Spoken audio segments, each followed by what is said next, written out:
ये जो जनता आप यहां घुसती हुई इस वीडियो में देख रहे हैं, जो समुंदर के रास्ते चल करके स्पेन के शहरों में घुस गई है, ये मोरक्को से आए लोग हैं।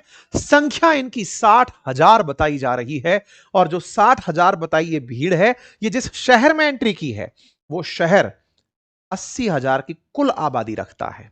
उसमें 60,000 लोगों का समुंदर के रास्ते यूं घुस के चले आना, यह एक गहरा मानवीय संकट पैदा कर रहा है। आप इस भीड़ को अगर और करीब से देखें, तो इसमें दूर दूर तक कोई महिला नहीं, कोई बच्चा नहीं, पुरुष ही पुरुष, और वो पुरुष जो आर्मी में जाने लायक एज में हो। इस तरह का ये जो संकट उत्पन्न हुआ है, ये अपने आप में किसी युद्ध से कम नहीं है। यही कारण है कि अंतरराष्ट्रीय स्तर पर इसकी जबरदस्त चर्चाएं हो रही हैं। लोग जिस तरह से घुस रहे हैं, जिस तरह से लोग मोरक्को से स्पेन के, यानी कि यूरोप के, मतलब अफ्रीका से यूरोप के एक शहर में घुसते हुए इन लोगों की तस्वीरें अगर आप देखें, तो यह अपने आप में एक बहुत बड़ी चिंता का सबब बन रहे हैं। तस्वीरें दुनिया भर में तैर रही हैं। चर्चा मानवीय संकट की है, क्योंकि यूरोप पूरी दुनिया में बेहतर जीवन जीने के लिए जाना जाने वाला एक कॉन्टिनेंट है। यहां के मानवाधिकार कानून, अप्रवासियों के लिए जो कानून है, वो बहुत ही बाहर के लोगों को सपोर्ट करने वाले हैं। वो इंसान को मानवता के आधार पर इज्जत देने वाले हैं। आज उनके लिए उनके ही कानून इतना बड़ा गहरा मानवीय संकट पैदा कर दिए हैं। ये आज की चर्चा है। कहां से कहां की बात हो रही है? तो साथियों, मेडिटेरेनियन सी को अटलांटिक सी से जोड़ने वाली एक स्ट्रेट है जिसका नाम है जिब्राल्टर स्ट्रेट। उसके दक्षिण में है मोरक्को और उसके उत्तर में है स्पेन। दक्षिण और उत्तर की ये जो पूरी गणित आपके सामने है, इसे एक तरफ यूरोप और एक तरफ अफ्रीका कह रहे हैं। ये जिब्राल्टर स्ट्रेट के उत्तर में बसा हुआ स्पेन, या पूरा पूरा यूरोप, जिसके एक तरफ पुर्तगाल, फिर फ्रांस और फिर इटली है, यदि यहां से आप स्पेन में एंट्री कर जाते हैं, तो आपको एक साथ शेंजेन वीजा का लाभ मिलने लगता है। मतलब अगर आप स्पेन से फ्रांस जाएंगे, तो आपको बॉर्डर पर कोई नहीं पूछेगा। कारण, क्योंकि पूरा यूरोपियन यूनियन अपने आप में एक देश बन के रहना चाहता है। इसी वजह से दिक्कत यूरोप को है कि स्पेन में जो एंट्री कर गया, वो पूरे यूरोप के देशों में एंट्री कर जाएगा। इसीलिए स्पेन को सबसे ज्यादा डरावनी जगह यूरोप के लिए माना जा रहा है। मोरक्को से यहां तक की जो एंट्री है, इसका एक छोटा सा इतिहास है। और वो इतिहास ये कि मोरक्को खुद स्पेन से 1956 में आजाद हुआ है। और 1956 में आजाद हुआ मोरक्को आज 70वीं सालगिरह पर 30 जुलाई 2026 को जब स्वतंत्रता दिवस मना रहा था, तो बदले में उसने स्पेन पर ही टेक्निकली चढ़ाई कर दी। एग्जैक्ट कहां पर हुई है यह घटना? तो यह घटना असल में स्पेन की एक शहर जिसका नाम स्वेटा है, जो कि मोरक्को से ही लगा हुआ है, वहां पर हुई है। आप लोगों को घुसता हुआ जब देख रहे हैं, ये तो एक तस्वीर है। ये जो जम्बीज के तरीके से घुसी हुई भीड़ है, इसने घुस करके यहां के तमाम शॉपिंग सेंटर्स को लूटा, यहां पर रह रहे लोगों को पीटा। और जो तस्वीरें आपके सामने आ रही हैं, इन्हें देखकर आप अंदाजा लगाएं कि यहां पर पुलिस पूरी तरह से लाचार नजर आई है। ऐसे में नेशनल इमरजेंसी डिक्लेयर करने की मांग की जा रही है। 60,000 migrants from Morocco flood Spain से श्वेटा। ईयू ने इस इन्फ्लेक्स को पूरी तरह अनएक्सेप्टेबल करार दिया है। और ट्रंप ने अपने देशवासियों को यह बताया है कि अगर हम दीवार ना खींचे होते, तो जो आप मोरक्को से होता हुआ यूरोप में देख रहे हैं, वो मैक्सिको से होता हुआ अमेरिका में हो रहा था। बोले ये जो तस्वीरें आप देख रहे हैं, बाइडेन काल में, जब बाइडेन थे, तो डेमोक्रेट्स के काल में इसी तरह मैक्सिको से बढ़ बढ़ के प्रवासी अमेरिका में एंट्री किया करते थे। इलॉन मस्क ने एक फिल्म का, जिसमें जॉम्बीज किसी सिविल सोसाइटी पर हमला करते हैं, उसका वीडियो डाल करके इनका कंपैरिजन करते हुए लिखा है, wow the situation is Spain looks like crazy. इन्होंने इस पूरी घटना को करार देते हुए कहा है कि जैसे बड़ी संख्या में जॉम्बीज एंट्री कर गए हो, कुछ वैसे एंट्री कर गए हैं स्पेन के लोग। तो चलिए जानते हैं कि क्या कहानी है। और इस पूरी घटना में अब तक 41 लोगों की मौत हो चुकी है, इसलिए इस पूरी घटना को और डिटेल से जानना है। तो फिलहाल के लिए चर्चा स्पेन की, तो मैप पर थोड़ा सा स्पेन समझ लेते हैं। कॉन्टिनेंट्स की बात करें तो आप और हम जहां रह रहे हैं, मेजरली, क्योंकि आप में से कई लोग ऐसे भी हैं जो मुझे सुनने वाले दूसरे कॉन्टिनेंट से भी सुन रहे हैं, अमेरिका में बैठे हुए भी मुझे सुन रहे हैं, लेकिन मेजोरिटी जो आप मुझसे सुन रहे हैं, हम एशिया वाले हैं। एशिया, यूरोप, अफ्रीका ये कॉन्टिनेंट्स हैं। तो ऐसे में अफ्रीकी कॉन्टिनेंट यूरोप के कॉन्टिनेंट से मेडिटेरेनियन सी और जिब्राल्टर स्ट्रेट के थ्रू अलग होता है। अगर मैं अफ्रीका इधर मैप पर दिखाऊं और उत्तर की तरफ यूरोप दिखाऊं, तो एक तरफ Mediterranean sea via Gibraltar strait Atlantic ocean होते हुए जब आप जाते हैं, तो ये समुंदर जो है ये यूरोप को अफ्रीका से अलग करता है। लेकिन केवल पानी इतना अलग करे कि मानव सभ्यता के अंदर कई कई सालों का अंतर आ जाए, तो शायद यह अपने आप में चर्चा का विषय होगा। साथियों, यूरोप पूरी दुनिया में सबसे प्रॉस्पेरस कॉन्टिनेंट्स में से है, दुनिया पर राज करने वाले कॉन्टिनेंट्स में से है। स्पेन ने अपने सामने ही मोरक्को पर कईयों साल शासन किया है। जिस मोरक्को पर शासन किया है, आज उसी मोरक्को से लोग निकलकर स्पेन के शहर में आक्रमण करने घुस गए हैं। असल में ये हथियार लेकर नहीं घुसे हैं, इसलिए आक्रमण नहीं, इन्वेजन तो है, लेकिन ये कैसा है ये आने वाला समय बताएगा। फिलहाल के लिए ये दोनों एक दूसरे से एक छोटी सी जल संधि, जैसे स्टेट ऑफ हॉर्मुज सुनते हैं, स्टेट ऑफ बाबे मंडल सुनते हैं, मलक्का सुनते हैं, ऐसे ही दुनिया की एक बहुत ही चर्चित और बहुत ही कहिए तो जिसका ट्रांजिशन बहुत ज्यादा होता हो, जिस जगह का वो स्ट्रेट है जिसका नाम जिब्राल्टर स्ट्रेट है। तो ये जिब्राल्टर स्ट्रेट से स्पेन में एंट्री कर गए हैं। अब देखिए थोड़ा सा मैप के अंदर अब शहर की स्थिति मैं आपको बताता हूं। साथियों, जो शहर हम बता रहे हैं वो पेनिनसुलर स्पेन के अंदर नहीं है। पेनिनसुलर स्पेन बोले तो वो क्षेत्र जो कि पूरी तरफ तीन तरफ से पानी से घिरा हुआ ये बड़ा सा जो क्षेत्र है, इसमें एंट्री नहीं हुई है। कहां एंट्री हुई है? तो स्पेन के दो शहर जिसमें से एक का नाम स्वेटा है और एक का नाम मेलिला है, ये मोरक्को से ही लगे हुए दो शहर हैं। लेकिन इन शहरों पर कई सालों से, मतलब सैकड़ों सालों से स्पेन का ही कंट्रोल है। स्पेन का कंट्रोल तो मोरक्को पे भी था, लेकिन मोरक्को तो इन्होंने आजाद कर दिया। स्वेटा और मेलिला स्पेन की सरकार ने अपने पास ही रखा। अब आप पूछेंगे, ओ तो स्वेटा पर हमला हुआ है, मतलब स्वेटा के अंदर लोग घुस गए हैं, तो बच गया स्पेन? कतई नहीं बचा। एक बार अगर यहां एंट्री कर गए और यहां से अगर आप अब स्पेन गए, तो आपको पुलिस नहीं रोकेगी। आप स्वेटा में एंट्री कर गए, मतलब समझिए कि आप स्पेन में एंट्री कर गए। आपके ऊपर वही नियम लागू होंगे जो स्पेन में लागू होते हैं। ऐसा नहीं है कि अब स्वेटा से अगर आप स्पेन जाएंगे तो फिर आपके लिए अलग नियम होंगे। स्वेटा ही स्पेन है, अब आप ऐसे समझकर चलिए। तो साहब ऐसे कौन से नियम लागू होंगे? इंटरेस्टिंग है, जान लेना। साथियों, अगर इन देशों में आप इस तरह से एंट्री कर जाएं, तो एंट्री करने के बाद आपको वापस धकेल कर भेजा नहीं जा सकता। वापस धकेल कर नहीं भेजा जा सकता से क्या मतलब है? असल में हाल ही में स्पेन की एक अदालत ने, सुप्रीम कोर्ट ने, सबसे बड़ी कोर्ट ने एक 2024 के मामले पर फैसला सुनाया था। 2024 का क्या मामला था? 2024 का मामला यह था कि एक व्यक्ति मोरक्को से स्पेन पानी के रास्ते चला गया था।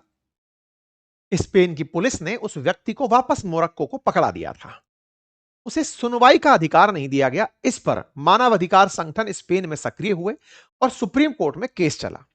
सुप्रीम कोर्ट ने कहा कि यदि कोई व्यक्ति पानी के रास्ते अपना जीवन दांव पर लगाकर किसी देश में शरण मांगने आया है, तो शरणागत के साथ ऐसा नहीं कर सकते। उसे सुनने का तो मौका दिया जाना चाहिए। सुप्रीम कोर्ट ने कहा कि यदि कोई व्यक्ति बॉर्डर से, यानी कि फेंसिंग को क्रॉस करके आए, तब तो आप उसे धकेल सकते हो वापस। लेकिन अगर कोई समुद्र के रास्ते आपके अंदर आ जाए, वाया सी रूट आपके शहर में एंट्री करे, तो उसे बिना सुने मत भेजिए, क्योंकि वो व्यक्ति मानवीय संकट जी रहा था। अगर पानी के रास्ते तैरकर वो आप तक पहुंचा है, तो उसे सुनने का मौका दिया जाना चाहिए। अब सुनवाई कोर्ट में एक दिन में तो होती नहीं है। 60,000 लोग अगर एक साथ आ जाएं, तो सुप्रीम कोर्ट कितनों को सुनेगी? तो ऐसे में सुनवाई का अधिकार पाने तक उस व्यक्ति को उस शहर में मतलब एक तरह से टेम्परेरी कैंप लगाकर रहने की सुविधा दी जाए। उस व्यक्ति को टेम्परेरी कैंप के साथ खाने पीने का भोजन, समय तक पैसा और रोजगार का भी प्रबंध करा जाए। अगर उनकी सुनवाई में वो अपने बात सही से नहीं रख पाते, तो लौटा दिया जाए। अब आप खुद ही सोच लीजिए कि इसमें कितने लूप होल्स हैं। एक बार एंट्री करना है बस सुप्रीम कोर्ट में सुनवाई का, फिर तो इंतजार करना है, जो एक दिन में हो नहीं रही है। खुद अगर वो जेल में भी डालते हैं तो बढ़िया खिलाएंगे, इतना बढ़िया कि इन देशों में रहने से तो बढ़िया ही था। यूरोप की तो जेलें भी बेहतर हैं। ऐसे में वहां जाकर इन्हें जेल से भी निकाल दिया जाता है, क्योंकि अप्रवासी अपनी जान की भीख मांग कर पहुंचा है कि साहब मैं मेरे देश में सुरक्षित नहीं था, इसलिए आपके यहां आया हूं, मुझे शरणागति दो। अब अगर शरणागति देनी है, तो ऐसे में स्पेन के क्या हाल है वो आपके सामने है। तो कौन से दो शहर हुए? स्वेटा और मेलिला। होने को ये अफ्रीकी कॉन्टिनेंट से ही जुड़े हुए हैं, लेकिन इनमें नियम सारे स्पेन वाले ही लगते हैं। इसीलिए लोगों ने बॉर्डर से जाने की जगह पानी से तैरकर जाना प्रेफर किया। आप कहेंगे ये कानून कब बना? असल में सुप्रीम कोर्ट का फैसला 16 जुलाई को ही आया था, 16 जुलाई 2026 को। 2024 का मामला था, 2026 के अंदर 16 जुलाई को फैसला आया और तुरंत इस फैसले के बाद एक मुहिम छेड़ी कि चलो फैसला आपके पक्ष में आ गया है, सब लोग समुद्र से पहुंच जाओ। तो लोग बड़ी मात्रा में समुद्र से पहुंचना शुरू हो गए। जहां पहुंचे उस शोटा नामक शहर में स्पेन 1415 से नियंत्रण में लेके बैठा हुआ है। मात्र 85,000 की आबादी है, 60,000 लोग तो वहां एक्स्ट्रा में एंट्री कर गए। मेलिला जिसमें 88,000 की आबादी है, हालांकि वहां पर कम लोग संख्या में पहुंचे, लेकिन ये दोनों ही शहर स्पेन के शहर हैं। स्पेन जिसकी राजधानी मैड्रिड है, खूबसूरत शहर है, यूरोप का शहर है, यूरोपियन यूनियन का सदस्य है। मोरक्को की कहानी बड़ी इंटरेस्टिंग है। ये अफ्रीकी देश है, लेकिन साथियों इसके साथ खेला किया है ट्रंप ने और इजराइल ने। कैसे? असल में आपको याद होगा, ट्रंप जब पिछली बार सत्ता में आए थे तब एक अब्राहम अकॉर्ड लेकर आए थे, जिसमें यह कहा गया था कि अमेरिका आप लोगों को कहता है, मुस्लिम देशों को, मोरक्को मुस्लिम कंट्री है, कहता है कि मुस्लिम देशों से कहता है कि वो इजराइल को एक्सेप्टेंस दें।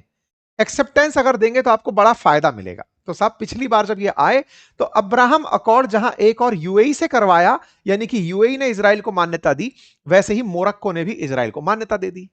बदले में इन्हें आज ये जो गिफ्ट मिला है, टेक्निकली ये इजराइल की तरफ से और अमेरिका की तरफ से मोरक्को को दिया गिफ्ट था कि जाओ और जाकर स्पेन में घुस जाओ। अब ये कहानी बड़े रोचक पड़ाव पर पहुंच गई है। ये जो घटना आप होती देख रहे हैं, जिसमें लोग इतनी बड़ी संख्या में घुसे हैं, आप देख रहे हैं हालत ऐसे घुस रहे हैं, और जो लोग यहां पर स्पेन के निकल रहे हैं उन्हें ऐसे पीटा जा रहा है, पकड़ पकड़ कर ये मारा जा रहा है। ठीक है, ये घटनाएं जो हो रही हैं, इसके चलते श्वेटा जो कि एक ऑटोनोमस शहर है, वो स्पेन से कह रहा है कि सर हमें बचाने के लिए फौज भेजो, हमें बचाओ। हेडलाइंस बनती हैं। आप सोचिए अमेरिका में तो इस बात की खुशी मनाई जा रही है। जेडी वेंस लिख रहे हैं कि thank God we elected Trump, otherwise हमारे देश में भी ऐसा होता। इंटरेस्टिंग है, जेडी वेंस जब यूरोप गए थे तब भी जाकर के यूरोपियन यूनियन के देशों को समझाया था कि तुम लोगों के लिए प्रवासी बड़ी संख्या बनेंगे, ये जो अवैध रूप से प्रवासी घुसे चले आ रहे हैं ये बड़ी संख्या बनेंगे। व्हाइट हाउस खुद इस बात को डाल डाल करके लोगों को चेतावनी दे रहा है, देख लो अपने देश में भी यही हालत होते। थैंक गॉड कि हमने ट्रंप को चुना, जिन्होंने अपने देश में लोगों को नहीं आने दिया। ट्रंप खुद बोल रहे हैं कि देखा हजारों लोग आज जो स्पेन में घुस आए हैं, निपटो इन सब से। अब इसकी कहानी क्या है? देखो, अमेरिका ने तो खुद को बचाने के लिए मैक्सिको से बाउंड्री वॉल बना ली ताकि गधा रूट से होकर के लोग यहां पर घुस ना पाए। लेकिन व्हाइट हाउस लोगों को अब यह बताने का प्रयास कर रहा है कि समझो ये कितनी बड़ी परेशानी बन चुकी है जो ये लोग इधर से उधर घुस रहे हैं। चलिए साहब, ये सारी बात हो गई। इलॉन मस्क अपने आनंद लेने के लिए जाने ही जाते हैं, वो तो बार बार वीडियो डालकर इन्हें जॉम्बी कह रहे हैं कि जॉम्बी घुसा है। अब इन जॉम्बीज की कहानी में इलॉन मस्क जो है ना, वो स्पेन के पीएम को भी ट्रोल कर रहे हैं कि आ गए बेटा, अब समझ में आ गया तुम्हें कि क्या हो रहा है। क्योंकि जॉर्जिया मेलोनी, इटली की पीएम, ने साफ कह दिया है कि सुनो भैया स्पेन वालों, हम तुम्हारे साथ शेंजन वीजा रद्द कर रहे हैं। तुम्हारे बॉर्डर से अगर कोई भी हमारे अंदर आएगा तो हम उसको ठोक देंगे, रोक देंगे। तो जॉर्जिया मेलोनी ने शेंजन वीजा स्टैंड पर डाल दिया कि साहब हम नहीं मान रहे, जो भी 29 देश इसमें एंट्री करते होंगे इटली के अंदर नहीं करेंगे, सस्पेंड ही कर दिया। यहां पर दूसरी तरफ मतलब यूरोपियन यूनियन की तरफ से उर्सुला वॉन डेन ने 2 कमिश्नर नियुक्त कर दिए कि भाई इस संकट से निपटने के लिए, क्योंकि यूरोप पे संकट है, स्पेन में जो एंट्री कर गया वो सब में एंट्री करेगा फिर, क्योंकि वहां से 29 देशों में वीजा फ्री एंट्री है, सीधा घुसते चले गए। तो बोले हमने 2 कमिश्नर तैनात किए जो स्पेन की मदद करेंगे कि इस संकट से कैसे निपटना है।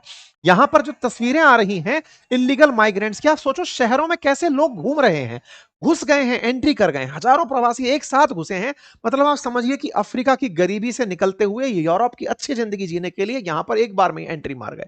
कहानी मैंने आपको पूरी तरह बता दी, क्योंकि इन्होंने पानी का रास्ता अपनाया, क्योंकि बॉर्डर से अगर एंट्री करोगे तो अलाउड नहीं है, पानी से एंट्री करोगे तो अलाउड है। भाई साहब सेलिब्रेशन बनाया है घुसने वालों ने, घुस करके एक तरह से जैसे उन्हें स्वर्ग का द्वार मिल गया हो, ऐसे रील्स निकल कर आ रही हैं इलीगल माइग्रेंट्स की, जो इस बॉर्डर की जगह पानी से घुसते हुए अंदर घुसे हैं। देखो कुछ लोग तो तैरते हुए जब समुद्र से पहुंचे तो अपना वो लाइव वीडियो बनाकर पहुंचे कि लो जी भाई हम जा रहे हैं। उन्हें पता था कि स्पेन की पुलिस कुछ नहीं करेगी।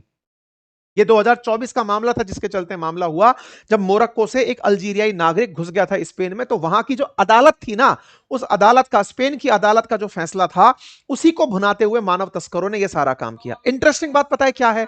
मोरक्को ने बकायदा ट्रकों में भर भर करके इन प्रवासियों को बॉर्डर तक पहुंचाया है, समुद्र के किनारे तक, कि सुनो यहां से तैर के जाओ, कोई नहीं रोकेगा, क्योंकि सीमा से गए तो आपको पकड़ लिया जाएगा, पानी से जाओगे तो सुप्रीम कोर्ट का आदेश है कि स्पेन कुछ नहीं करेगा। मतलब सोचो, स्पेन का न्याय जो है ना, वो स्पेन के लिए मुसीबत बन गया। स्पेन का न्याय था कि भाई हम पानी से आया तो इसको इज्जत देंगे, लोग तो स्विमिंग पूल की तरह से समझते हुए पानी से जा रहे हैं। आप ट्रकों को देखेंगे तो बकायदा जो पुलिस है ना, वो रास्ता दिखा रही है। आप देखिए, पुलिस रोक रोक करके कह रही है कि सुनो, इधर से जाओ, इधर से। मतलब मोरक्को की पुलिस ने रास्ता दिखाया है इन अवैध लोगों को जाने के लिए। पूरा प्रयास गार्ड्स के द्वारा बकायदा लोगों को उतार उतार करके मोरक्को से, कि जाओ पानी में तैरते तैरते पहुंच जाओ स्पेन। पूरी तरह से एक तरह का इन्वेजन था ये। पूरी तरह से इन्वेजन जो था, ये केवल मोरक्को के बस की बात नहीं थी। अगर स्पेन अमेरिका के साथ रहा होता तो मोरक्को की इतनी हिम्मत नहीं होती।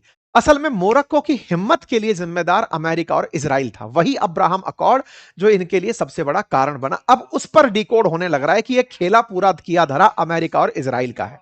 वो कैसे है, अब सुनो। असल में इजराइल वाले लोग अब इस बात के स्पेन पर मजे ले रहे हैं कि हाँ भाई, स्पेन वालों बहुत बोलते थे ना जब हम गाजा पट्टी और वेस्ट बैंक को लेकर के कुछ करते थे, तो जीनोसाइड शब्द तुमने ही दिया था। यूरोप के तुम ही वो देश थे जो हम पर आर्म एम्बार्गो लगा रहे थे, हमसे कह रहे थे कि नहीं, तुम गलत कर रहे हो। अब तुम्हारे देश में आ गया मानव संकट, निपटो। इंटरेस्टिंग जानकर आपको आश्चर्य होगा, इजराइल ने पहली बार मोरक्को को आजादी मुबारक दिया 30 जुलाई को। यह तस्वीर जो आप देख रहे हैं, इजराइल की एम्बेसी के द्वारा मोरक्को को बधाई दी गई। किस बात के लिए? कि बधाई हो, happy independence day. First time हुआ। क्यों? क्योंकि स्पेन ने कंडेम किया था इजराइल को, तो नेतन्याहू ने स्पेन को कहा था कि बेटा तुम कीमत चुकाओगे, और स्पेन ने इसी के चलते हजारों मोरक्कन माइग्रेंट्स घुस गए, और इजराइल ने इसी के चलते मोरक्को को फर्स्ट टाइम कांग्रेचुलेट किया। ये तस्वीरें इजराइल से निकल निकल कर ट्वीट्स आ रहे हैं, और कांग्रेचुलेशन मोरक्को को दिया जा रहा है, और सरकाजम में स्पेन को दिया जा रहा है कि बधाई हो, आप लोगों ने बढ़िया कर लिया, आपने बहुत से लोगों को आने दिया। लोग मजे ले रहे हैं कि नेतन्याहू ने मुंह खोला और खोल करके मोरक्को के लोगों को उधर धकेल दिया। ऐसा क्यों? क्योंकि स्पेन ने लगातार ट्रंप की नीतियों को, ट्रंप जब ईरान पर हमला करने जा रहे थे तब उन्होंने स्पेन से कहा था कि मुझे तुम्हारा हवाई क्षेत्र यूज करने दो, मेरे F-35 जाएंगे स्पेन में, रिफ्यूलिंग करेंगे और वापस उड़कर वहां जाएंगे। स्पेन ने कंडेम कर दिया था कि ईरान पर हमले में आपका साथ नहीं देंगे। ऐसे ही स्पेन ने इजराइल को भी, जिस तरह से गाजा में जब इजराइल हमास के साथ लड़ रहा था, क्योंकि इजराइल के अंदर ऐसे ही लोग घुस आए थे, 1200 लोगों की मौत हुई थी 7 अक्टूबर 2023 को, तो इजराइल ने उन्हें गाजा में घुसकर जब मारा तो इस पर इजराइल को कंडेम स्पेन ने किया कि यह मानव अधिकारों के खिलाफ है। तो लो बेटा, अब तुम संभालो। स्पेन ने इतना तक किया था कि 2025 में अपने एम्बेसडर को इजराइल से वापस बुला लिया। स्पेन के पीएम ने पूरी तरह आर्म एम्बार्गो लगा दिया कि इजराइल को हम वेपन नहीं देंगे, और कोई देश उसको वेपन देगा तो हम व्यापार नहीं करेंगे। Those responsible for Gaza genocide must be held accountable, ऐसा स्पेन के पीएम ने कईयों बार कहा है। मतलब स्पेन के पीएम ने लगातार दुनिया में आवाज फिलिस्तीन के लिए उठाई और इजराइल की खिलाफत की, और जब लगातार खिलाफत चलती रही, अभी 5 दिन पहले भी इन्होंने वेस्ट बैंक के अंदर जो इजरायली सेटलमेंट हो रहा है उसके खिलाफ आवाज उठाई। ये तमाम जो आवाजें हैं आज इन्हीं को वापस पड़ रही हैं, क्योंकि ट्रंप और इजराइल ने मिलकर के मोरक्को को उसका गिफ्ट दे दिया। किस बात का गिफ्ट? अब्राहम अकॉर्ड का, कि तुम्हें कहा था ना कि इजराइल को मान्यता दो, अगर मान्यता दी तो अब तुम्हारे खिलाफ हम नहीं बोलेंगे। हुआ यह है साथियों कि आज यूरोपियन यूनियन में 5 लाख से अधिक देश, 5 लाख से अधिक अप्रवासी तो स्पेन में घुसे हुए हैं, 5 लाख के आसपास जर्मनी में, फ्रांस में लगभग 2.5 लाख। प्रवासियों की संख्या लगातार बढ़ती जा रही है, और यही कारण है कि जब पिछले साल जेडी वेंस यूरोप आए थे तब यूरोपियंस को कहा था कि तुम लोग नहीं समझ रहे हो, तुम्हारे यहां पर इमिग्रेशन एक बड़ी दिक्कत बन चुका है, तुम्हारे यहां पर ये जो फ्रीडम ऑफ स्पीच है और ये जबरदस्ती का जो माइग्रेशन तुम लोगों ने आने दिया है, ये तुम्हारे लिए बड़ी दिक्कत बनेगा। और ट्रंप बार बार कहते आए कि अनकंट्रोल्ड माइग्रेशन, तुम अपने यहां पर कहते हो कि हमारे यहां के मानवाधिकार अच्छे हैं, एक दिन पूरा यूरोप खत्म हो जाएगा। लगता है कि ट्रंप अपनी जगह शायद सही रहे होंगे जब 60,000 लोग एक साथ इस तरह से घुसकर आए हो, लेकिन ये राजनीति तो थी, ये ऐसी जियोपॉलिटिक्स थी जहां अमेरिका और इजराइल ने स्पेन को यह मजा चखाने के लिए कि बेटा तुम हमारे खिलाफ थे ना, एक का गेट खोला है और वो चला आया, अगर तुम हमारे साथ होते, हिम्मत नहीं होती, शूट एट साइड करा दिए होते, कोई घुस नहीं पाता। इतने दिन से तुम बचे हुए हो हमारे कारण, लेकिन अब तुम हमसे ही, मेरी बिल्ली मुझको ज्ञान देगी, तो लो तुम्हारे साथ क्या होगा। साहब वही हुआ। अब साहब क्या कर रहा है स्पेन? स्पेन ने लगातार ये सारे प्रयास किए हैं कि इस शहर से लोगों को वापस भेजा जाए, मोरक्को से बातचीत करके कोर्ट से खुद निपट लिया जाएगा।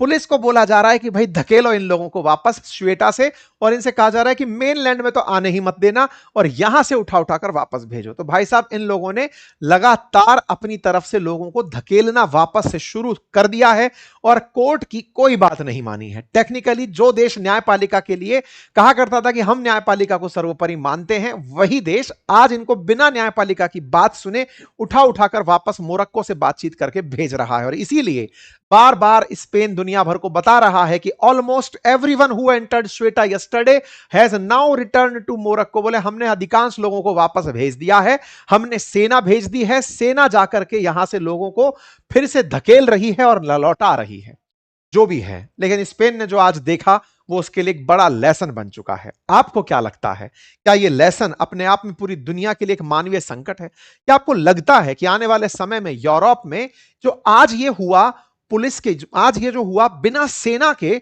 दुनिया घुसकर चली आई, क्या आपको ऐसा नहीं लगता कि एक दिन दुनिया भर के ये देश इसी को एक मॉडल मान करके यूरोप के देशों में एंट्री कर जाएंगे और वो लोग कुछ नहीं कर पाएंगे? क्या आपको आने वाले समय में एक गंभीर संकट आता हुआ दिखाई नहीं देता? अपनी राय कमेंट बॉक्स में जरूर बताएं। बाकी मैंने आपके लिए जो लिंक वीडियो का डाला है उसे अवश्य सुनिएगा, एक अच्छा डिस्कशन है, और अपनी राय कमेंट बॉक्स में रखिएगा। वेबिनार का लिंक भी कमेंट बॉक्स में पिन है, आप जाकर उसे भरें। चैनल पर नए हैं तो सब्सक्राइब करना बिल्कुल ना भूलें। धन्यवाद।